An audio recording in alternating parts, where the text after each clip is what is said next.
Hi everyone, it's Nicole and I'm here to share how I make my flares or my buttons with my button maker. Now the one that I have is, I bought it in Canada. It's the button maker model 100 and it's for 1 inch. Now I also bought the punch. So it's a graphic punch and it doesn't come with the machine, but it shows as is, it works together. So this size of punch is for this machine. Now, when you buy the machine, you do get some buttons. So you have the front, this is the front, and then you have some backs and some little plastic to go over top. Okay, so these are our new button sheets. So I cut them going down this way. So a whole row like this. Then it fits in my punch like this. Now I have to say that these now are available, like We Are Memory Keepers are making some, although I heard that the quality is not that great. Maybe I'll come this way so I can push it in. That the quality is not that great. I don't know. I don't have one. I just reading the reviews. But they have some on Amazon and they're like $150. I can tell you I paid a whole lot more than that. But I bought mine in like 2013, 2012. So I've had mine for a long, long time. I was going to start selling Flairs when we open up our store that we're, so usually I put my head right over top so I can see. Because what I'm looking for is I'm making sure that I can't see any black. And then I know that when I put it in my button maker, that the viewfinder is going to be in the center. Okay, then I just push it down. Like I said, I'm going to put my head in front and then I'll just take it out of the recording. Okay. Now I have to say, when a couple summers ago, I was doing it all the time, I got really good at aligning those, because the more you do something, the better you get at it, right?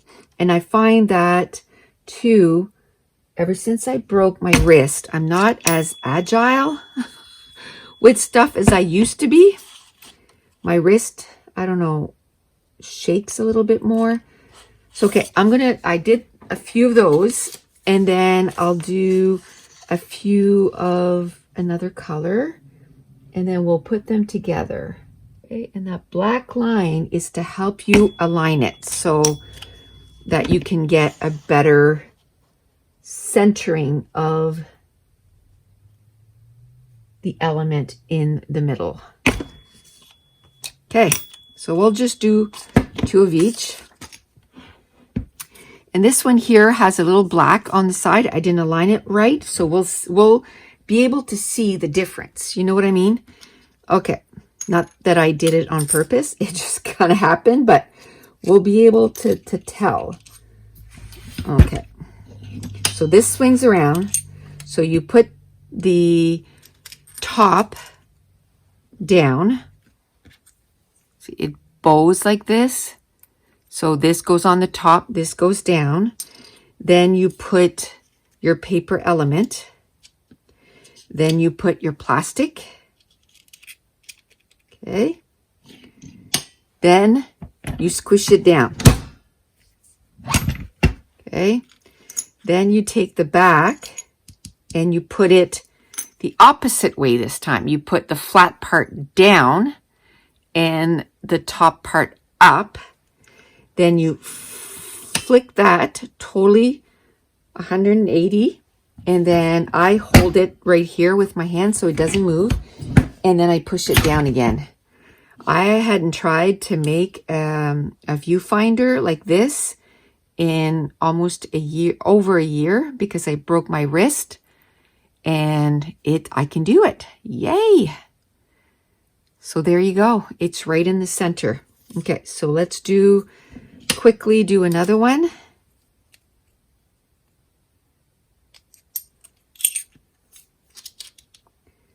But again, you know, if it's not perfectly aligned, it's still okay. It just helps you make it so that it's, you know. And one thing I would say, make sure that you only get one, because if you get two of those little plastic things, it doesn't work. And I print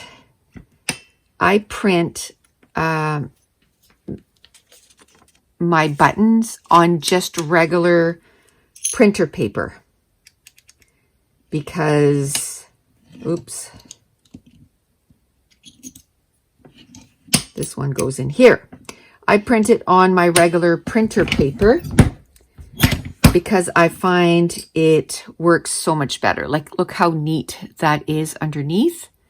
And here's the other viewfinder. And once you get a rhythm going, now this one is the one that I didn't punch perfectly. Let's see how that affects it. Make sure there's only one. Push it in. Usually I put that in there right away. Push down, flip, push down. See, it's off-centered just a little bit. But like I said, it's not too noticeable, but it's just a matter of punching it in the right place. Just like that. Put that there. When I was doing them like a few summers ago, and I was making thousands of them, I got really quick at this, but I think I can start making them again, which is awesome. But look how great those look. I love it. Now, let me show you another way you can make a button with those. Now, this other way doesn't require any kind of machine. It just requires a punch and our different sheets. So the one that has the 1.5, the 1 1/4, and the 1 inch. So I'm going to punch the 1 inch, just like that. Then I have these domes, and I got those on Etsy. I've had them forever, so I can't even link them down below. But they're just basically like domes, like epoxy domes. And then you can just put it directly on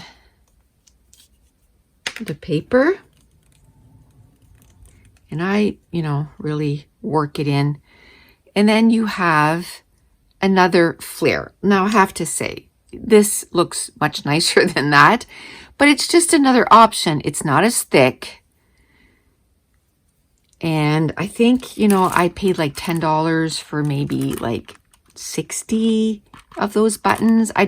Or those little flare things. I don't remember how much I paid because, like I said, I've had these forever and a day.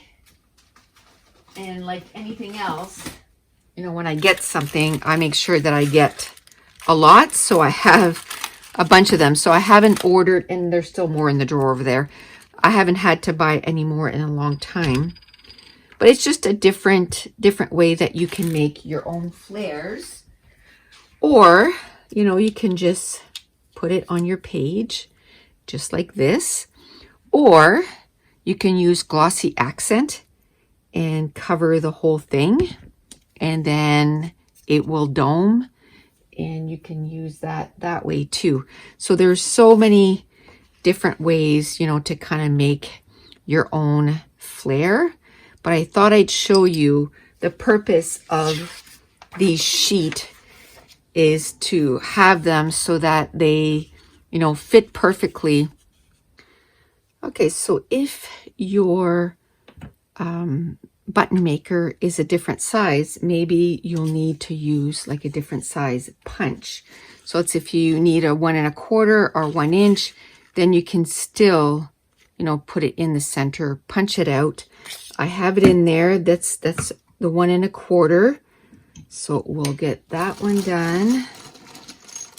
What I found was, because mine takes the bigger, I have to punch it out bigger. It's somewhere in between 1 1/4 and 1 3/8.